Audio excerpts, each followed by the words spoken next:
Sarah Mitchell had always dreamed of serving her country. At 22, she stood tall with determination in her eyes as she walked through the gates of Camp Harrison for the first time. The military base sprawled across hundreds of acres, with concrete buildings and training grounds stretching as far as she could see. She clutched her duffel bag tightly, knowing this moment would change her life forever. The recruitment officer had painted a picture of honor, duty, and respect. Sarah believed she was joining a brotherhood where everyone looked out for each other. She had studied hard, passed all her tests, and earned her place in the specialized communications unit. Her family back in Ohio was proud. Her father, a Vietnam veteran, had tears in his eyes when she told him about her assignment. The first few weeks at Camp Harrison seemed to confirm everything she had hoped for. The training was intense, but fair. Sarah excelled in technical skills, quickly mastering the complex radio equipment and encryption systems. Her instructors noticed her talent, and she began to think she might have found her calling. But something felt wrong in Unit 47. Sarah noticed it in small things at first. The way some of the male soldiers looked at the female recruits. The jokes that went too far. The comments that made her skin crawl. She tried to brush it off, thinking it was just part of military culture that she needed to get used to. Sergeant Williams ran Unit 47 with an iron fist. He was a 20-year veteran with a chest full of medals and a reputation for producing exceptional soldiers. On the surface, he seemed like the perfect military leader. He demanded excellence and got results. But behind closed doors, Williams allowed a culture of harassment and abuse to flourish. Sarah first witnessed the darker side of Unit 47 during her third week. She was walking past the equipment storage room when she heard shouting. Through the slightly open door, she saw Williams screaming at another female soldier, calling her names that no human being should ever hear. The young woman stood at attention, tears streaming down her face, but she never moved or spoke back. That night, Sarah couldn't sleep. She kept thinking about what she had seen. The next morning, she tried to talk to the female soldier, but the woman quickly walked away, fear evident in her eyes. Sarah realized that speaking up might be dangerous, but staying silent felt even worse. The harassment in Unit 47 wasn't random or accidental. It was systematic and deliberate. Williams had created an environment where female soldiers were treated as less than human. He had his favorites among the male soldiers, men who shared his twisted views about women in the military. Together, they made life miserable for any woman who dared to challenge their authority. Maria Rodriguez had been in Unit 47 for 6 months when Sarah arrived. She had tried to report the harassment through proper channels, but her complaints disappeared into bureaucratic black holes. Each time she spoke up, the treatment got worse. Williams made sure she got the worst assignments, the longest shifts, and the harshest punishments for minor infractions. Sarah and Maria became friends quickly. They found comfort in each other's company, knowing they weren't alone in their struggles. During late-night conversations in the barracks, they shared their experiences and tried to figure out how to survive in such a hostile environment. The breaking point came on a cold Tuesday morning in November. Unit 47 was conducting routine training exercises in the main courtyard. The soldiers were practicing equipment setup under time pressure, a standard drill that everyone had done dozens of times before.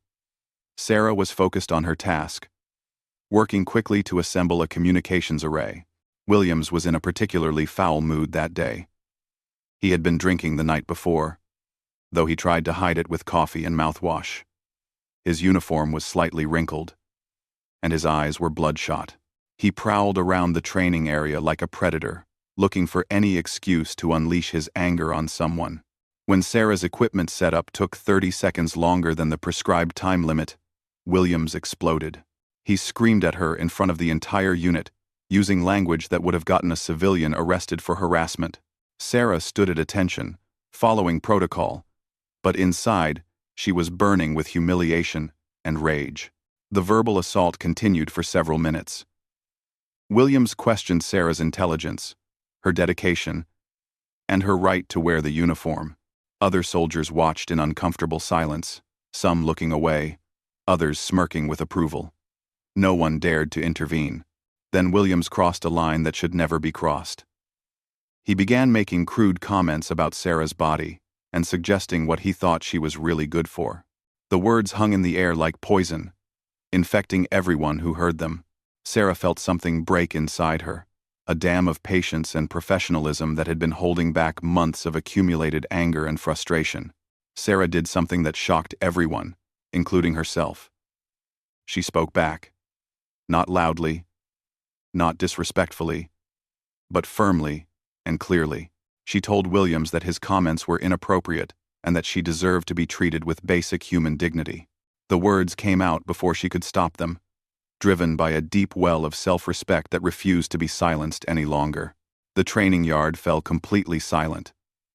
Williams' face turned purple with rage. In 20 years of military service, no one had ever dared to challenge him so directly, especially not a female recruit. His authority had been questioned in front of his entire unit, and his fragile ego couldn't handle the embarrassment. What happened next would haunt Sarah for the rest of her life. Williams ordered her to drop and give him 50 push-ups as punishment for insubordination. Sarah complied without hesitation, knowing that arguing further would only make things worse. She got down on the ground and began the push-ups, her arms already tired from the morning's training. But 50 push-ups weren't enough to satisfy Williams' wounded pride. When Sarah finished, he ordered another 50. Then another. He kept her on the ground for over an hour, forcing her to do push-ups until her arms were shaking with exhaustion and her uniform was soaked with sweat. The other soldiers watched in growing discomfort. Some of them knew this was wrong, but military hierarchy and the culture of obedience kept them silent. Others enjoyed the spectacle, seeing it as entertainment or as a lesson for any woman who might get ideas above her station. Maria Rodriguez stood among the watching soldiers, her fists clenched so tightly that her knuckles were white. She wanted to intervene, to say something, to do anything, to help her friend. But she had learned from bitter experience that challenging Williams only made things worse for everyone involved. Sarah's strength finally gave out after more than 200 push-ups. Her arms collapsed, and she fell face first onto the concrete training ground. She was exhausted, dehydrated, and humiliated beyond measure. But still, Williams wasn't finished with his punishment. He ordered Sarah to stand up and face the unit. Her legs were unsteady, and she swayed slightly. As she tried to maintain proper military posture, Williams began another verbal assault, this one even more vicious than the first. He questioned her fitness for duty, her mental stability, and her future in the military. The sun was getting higher, and the temperature was rising. Sarah had been without water for hours, and the combination of physical exhaustion and emotional stress was taking its toll. Her vision began to blur, and she felt dizzy. But military training had taught her to push through discomfort, so she tried to ignore the warning signs her body was sending. Williams noticed Sarah's distress, but instead of showing mercy, he saw an opportunity to press his advantage. He ordered her to recite military regulations from memory while standing at attention. Sarah tried to comply, but her voice was hoarse, and she was having trouble concentrating. When Sarah stumbled over a regulation about proper uniform standards, Williams exploded again. This time, he didn't just use words. He stepped closer to Sarah, invading her personal space in a way that made every soldier in the courtyard uncomfortable. His breath smelled of stale alcohol and coffee, and his eyes had a wild, dangerous look. The confrontation escalated rapidly from that point. Williams accused Sarah of deliberately disrespecting him and the entire military institution. He said she was a disgrace to the uniform and suggested that she didn't belong in the armed forces.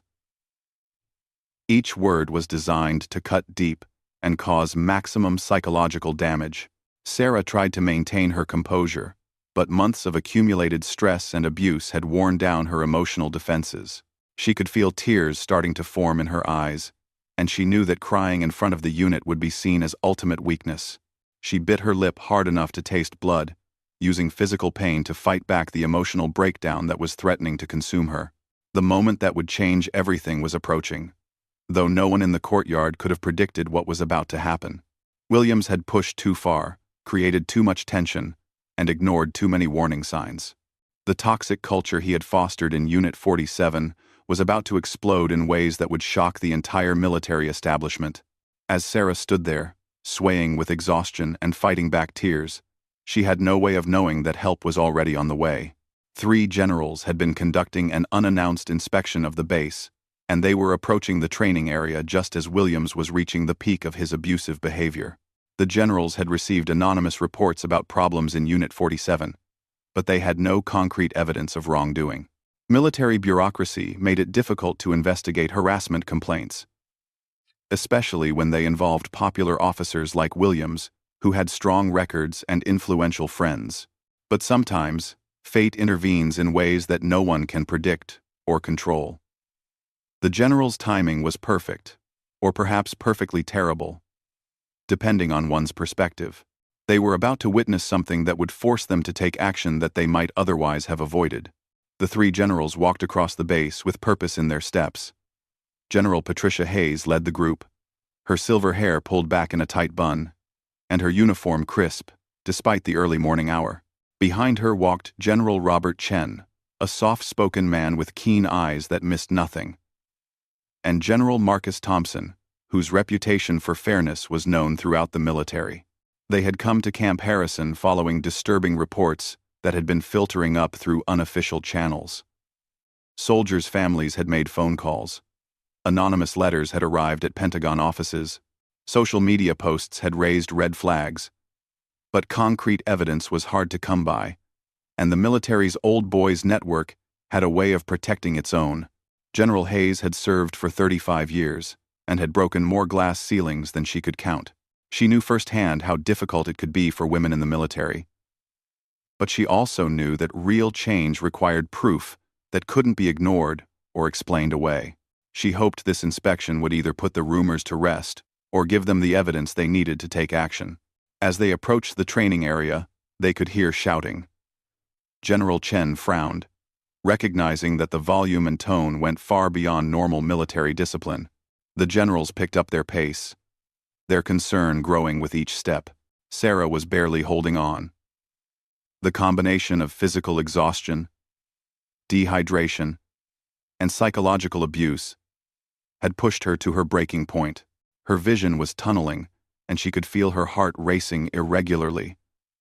She knew she was in trouble, but she also knew that showing any sign of weakness would only make Williams angrier. Williams was completely caught up in his power trip. He felt invincible, protected by his rank and his reputation. He had done this before with other female soldiers, and nothing had ever happened to him. The system always protected him, always found ways to justify his actions or make the complaints disappear. The other soldiers in the unit watched with a mixture of fascination and horror. Some of them had witnessed Williams' abuse before, but never to this extent. They could see that something was seriously wrong with Sarah, but military culture had trained them to never interfere with a superior officer's discipline of a subordinate.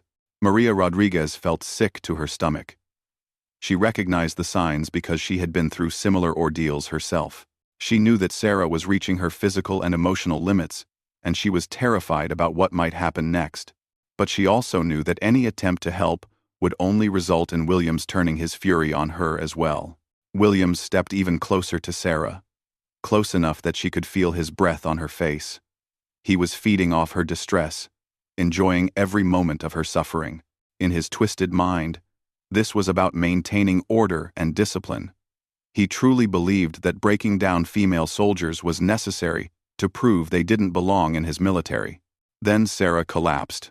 It happened suddenly and without warning. One moment she was standing at attention, and the next she was crumpling to the ground like a broken puppet. Her knees buckled first. Then her whole body followed, hitting the concrete with a sickening thud that echoed across the training yard. For a few seconds, everyone stood frozen in shock. Even Williams seemed surprised by the sudden collapse. Sarah lay motionless on the ground, her face pale, and her breathing shallow. A pool of sweat had formed around her body, and her uniform was completely soaked through. Instead of calling for medical help or showing any concern for Sarah's well-being, Williams did something that shocked even his most loyal supporters. He looked down at the unconscious woman and kicked her hard in the head with his military boot. The sound of leather connecting with flesh and bone made several soldiers gasp in horror. The kick wasn't just brutal. It was calculated. Williams wanted to humiliate Sarah, even while she was unconscious. He wanted to show the entire unit what happened to women who dared to challenge his authority. In his mind, this was the ultimate demonstration of power and control. But Williams had made a fatal mistake.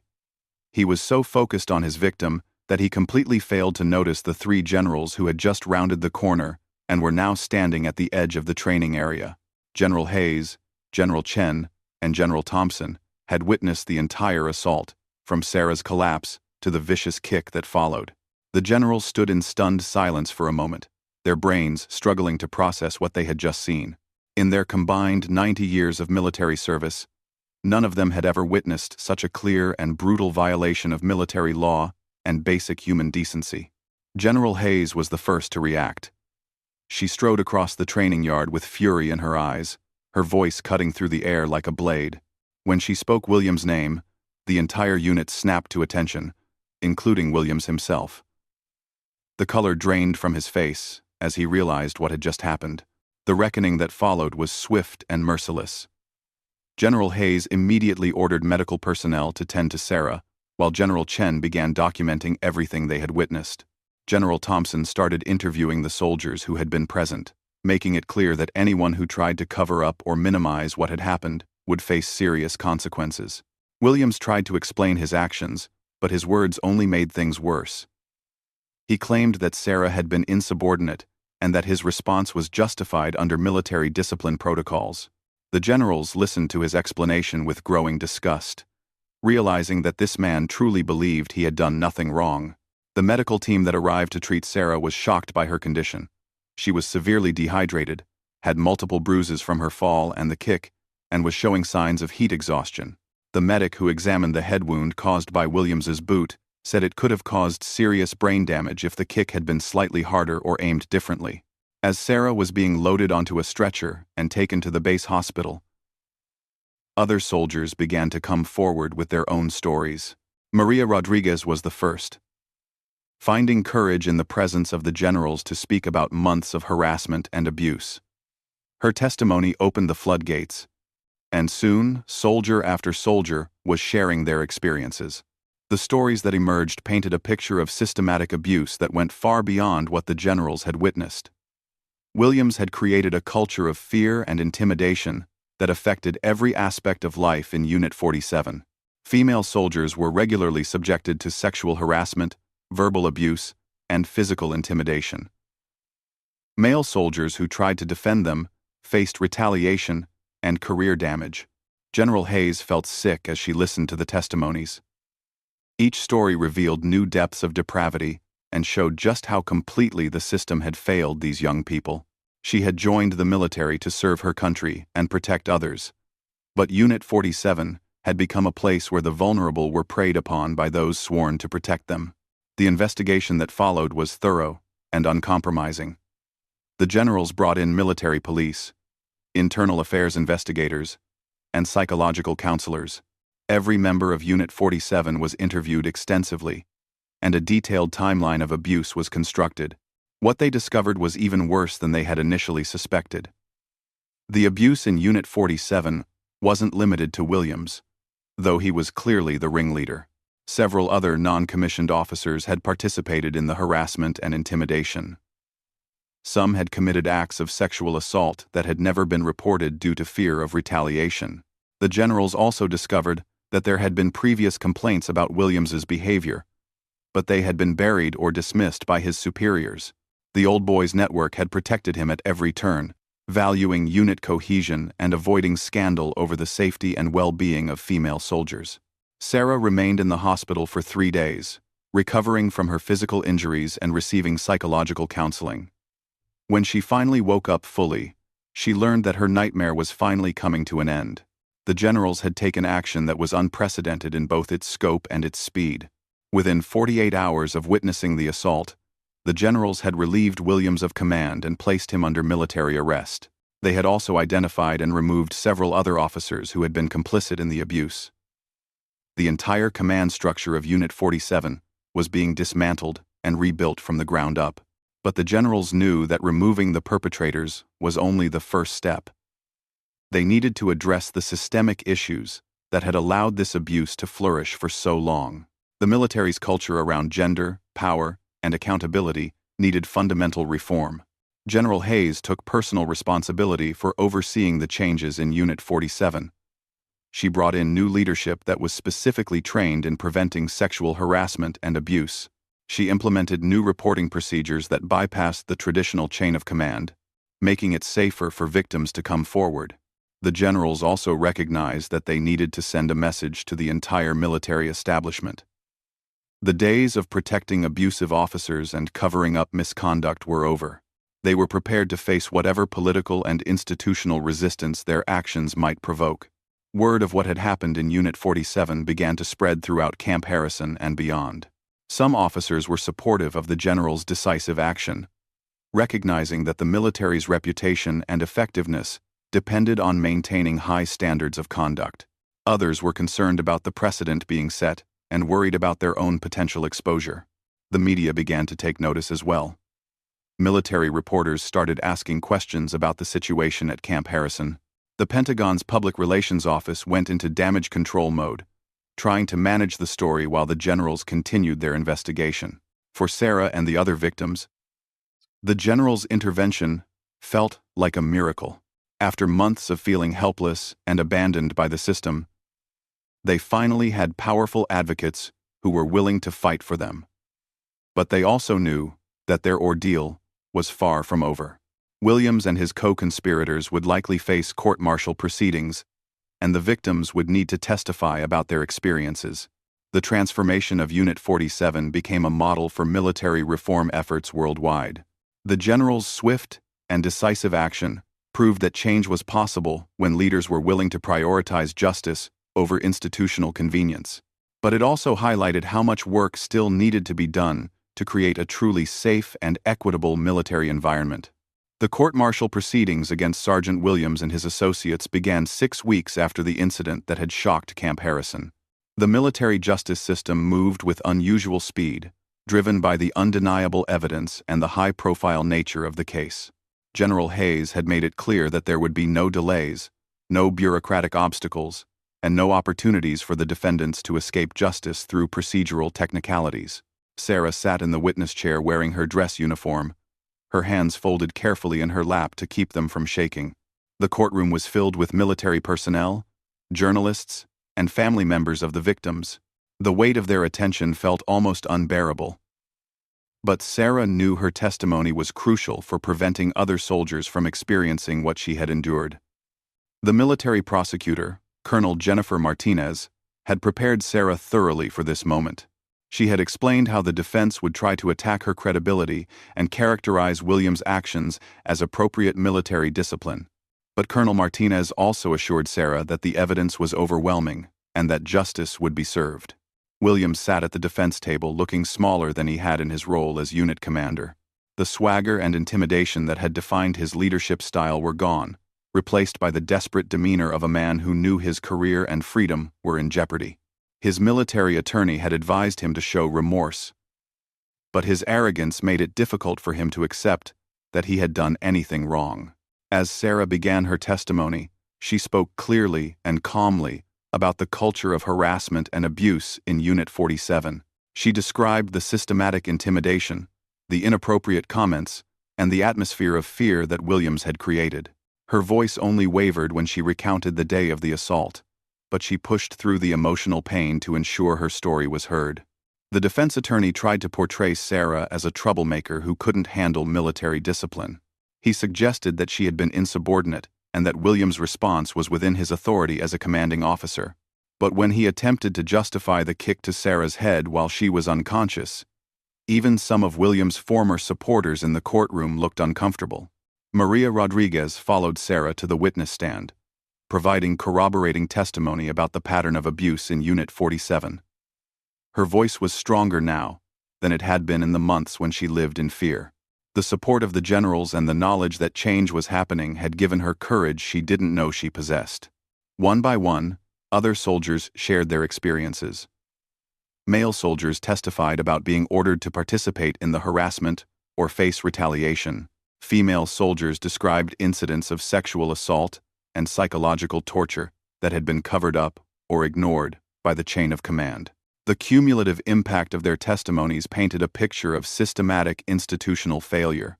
The most damning evidence came from General Hayes herself. Her testimony about witnessing the assault was precise and devastating. She described Williams' actions in clinical detail, making it impossible for anyone in the courtroom to minimize or excuse what had happened. Her reputation and credibility were unassailable, and her obvious anger about the situation resonated with everyone present.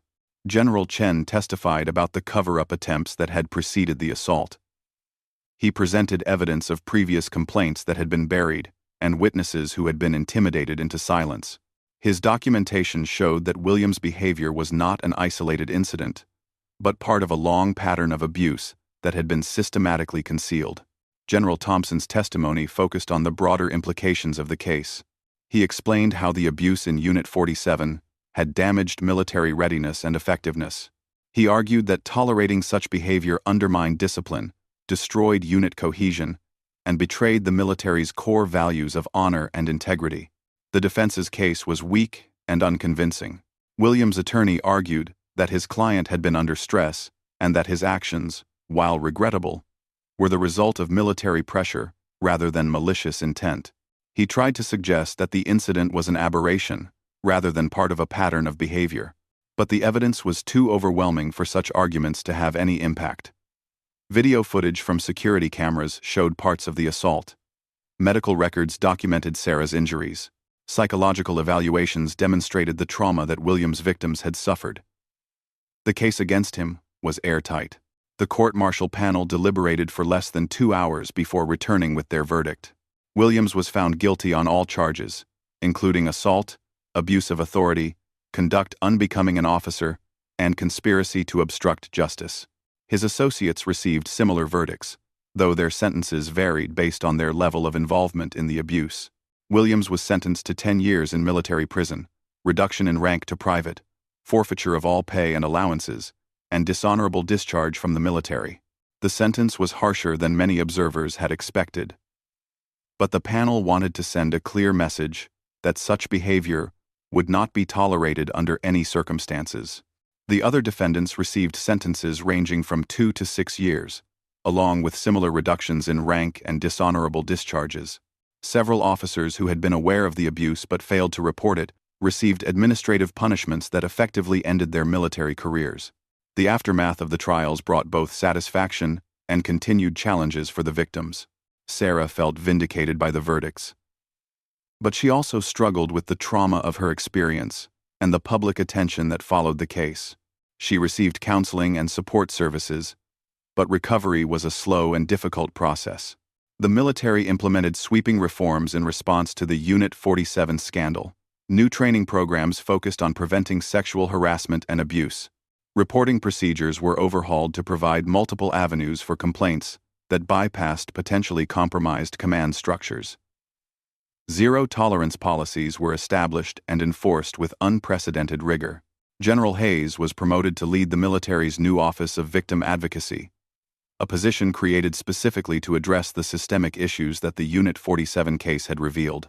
She used her authority to investigate other units where similar problems might exist and to ensure that the reforms were being implemented effectively. Sarah eventually decided to remain in the military, despite everything she had endured. She felt a responsibility to help create the changes that would protect future soldiers from experiencing what she had suffered. She became an advocate for military reform and worked closely with General Hayes to develop new policies and procedures. The Unit 47 case became a watershed moment in military history. It demonstrated that even the most entrenched systems of abuse and cover-up could be dismantled when leaders were willing to prioritize justice over institutional protection. The swift action taken by the 3 generals became a model for how military leaders should respond to evidence of misconduct. Maria Rodriguez transferred to a different unit and eventually became a non-commissioned officer herself. She used her position to mentor other female soldiers and to ensure that the lessons learned from Unit 47 were not forgotten. Her experience as a victim became a source of strength that helped her protect others from similar abuse. The broader impact of the case extended far beyond the military. It sparked national conversations about institutional accountability, the treatment of women in male-dominated organizations, and the importance of protecting whistleblowers and victims who speak out against abuse. Universities, corporations, and other institutions began examining their own cultures and procedures in light of what had happened at Camp Harrison. The Unit 47 case became a cautionary tale about what happens when toxic leadership is allowed to flourish unchecked. Legal scholars studied the case as an example of how institutional reform could be achieved through decisive leadership action. The speed and thoroughness of the military's response contrasted sharply with the slow and often inadequate responses that characterized many other high-profile abuse cases. For Williams and his associates, prison became a harsh education in accountability. The military prison system showed them none of the deference they had enjoyed as officers. They were treated as common criminals, which was exactly what they had become through their actions. The families of the victims found some measure of closure in the verdicts and sentences, but they also recognized that their loved ones would carry emotional scars for the rest of their lives. Support groups were established to help them cope with the ongoing effects of trauma and to ensure they received the care they needed. Camp Harrison itself underwent a complete transformation. The toxic culture that had defined Unit 47 was replaced with an environment of mutual respect and professional development. New commanders were brought in with specific mandates to prevent any recurrence of the abusive behaviors that had characterized the previous regime. The training areas where Sarah had been assaulted were redesigned and rededicated as spaces for positive leadership development. A memorial was established honoring all military personnel who had been victims of abuse and harassment, serving as a reminder of the cost of institutional failure. Years later, Sarah would look back on her ordeal as the worst and most important experience of her life. The trauma had been devastating, but the changes that resulted from speaking out had protected countless other soldiers from similar abuse. She had found her voice in the most difficult circumstances and used it to create lasting positive change. The three generals who had witnessed the assault and taken decisive action were remembered as heroes who chose to do what was right rather than what was convenient. Their courage in confronting an entrenched system of abuse became legendary within military circles and beyond. General Hayes often reflected on how different things might have been if they had arrived at the training area just a few minutes later. The assault on Sarah might have been covered up like so many other incidents before it. Williams might have continued his reign of terror indefinitely. The systematic abuse might have persisted for years longer, but timing and courage had combined to create a moment of reckoning that changed everything. The kick that was intended to humiliate and silence a victim instead became the catalyst for justice and reform. Williams' moment of ultimate arrogance became his downfall, and the beginning of a new era of accountability in the military. The story of Unit 47 served as a powerful reminder that individual acts of courage could have far-reaching consequences. Sarah's decision to speak up despite the risks, the general's choice to act decisively despite institutional pressure, and Maria's willingness to support her friend had collectively created a transformation that seemed impossible just months earlier. Today, military personnel are trained extensively about the Unit 47 case and its lessons. It has become a standard part of leadership education, teaching officers about their responsibilities to protect those under their command and to maintain the highest standards of professional conduct. The legacy of that terrible day when Sarah was kicked in the head continues to protect soldiers around the world. It stands as proof that justice is possible, that change can happen, and that speaking truth to power, no matter how dangerous it seems, can ultimately triumph over even the most entrenched systems of abuse and corruption.